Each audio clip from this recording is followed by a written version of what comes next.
मित्रों नमस्कार। सभी के भीतर बैठे हुए परमात्मा को नमन।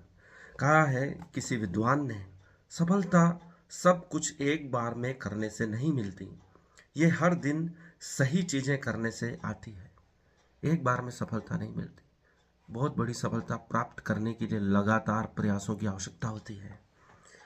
हम सोचते हैं हम ही इस धरती पर हैं, और भी जीव इस पृथ्वी पर रहते हैं, उनकी भी समस्याएं हैं, लेकिन हम सोचते हैं सिर्फ मनुष्य हैं और उनकी समस्याएं ही इस धरती पर मौजूद हैं। जो भी समस्याएं हैं मनुष्य के लिए हल की जाना है। बाकी दूसरे जीव, पेड़ पौधे, वे अपनी समस्याएं लेकर कहाँ जाएंगे? हमें उनके बारे में भी सोचना चाहिए। चीज़ें जब हमारे कंट्रोल में, हमारे बस में नहीं होती हैं तो हम बेचैन हो जाते हैं। एक अमेरिका के महान फिल्म निर्माता ने यह बात कही है। उसी बात को भगवत गीता के 6ठे अध्याय में 6ठे श्लोक में कहा गया है। यह श्लोक 18वें अध्याय के 6ठे श्लोक में इस प्रकार से विवेचित है।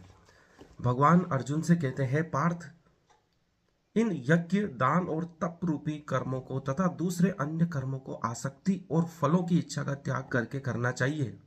यह मेरा निश्चित किया हुआ उत्तम मत है। हमारे जो भी यज्ञ, दान और तप रूपी कर्म हैं, उनको आसक्ति और फल की इच्छा त्याग कर करना चाहिए। पूरी भगवत गीता में कर्म फल की इच्छा का त्याग का महत्व बताया है, लेकिन अंतिम 18वें अध्याय में आसक्ति को भी त्याग करने की बात भगवान करते हैं। तो यह एक बहुत बड़ी बात है। यदि इसको कोई समझ जाता है तो पूरे जीवन को आनंद से बिता सकता है।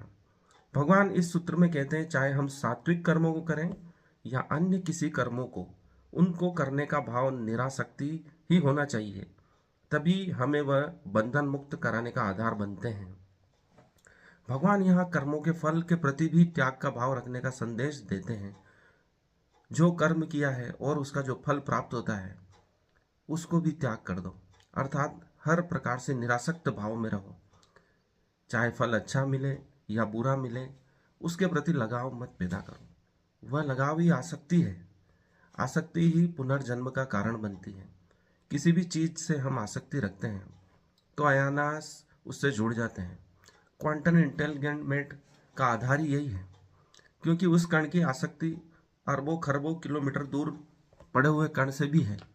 इसलिए वह मूव करता है तो वह दूसरा कण भी मूव करता है, और आसक्ति मनुष्य में पुनर्जन्म का कारण बनती है। भरत मुनि हिरण के प्रति आसक्त थे तो उनका अगला जन्म हिरण के रूप में हुआ, ऐसा कथाओं में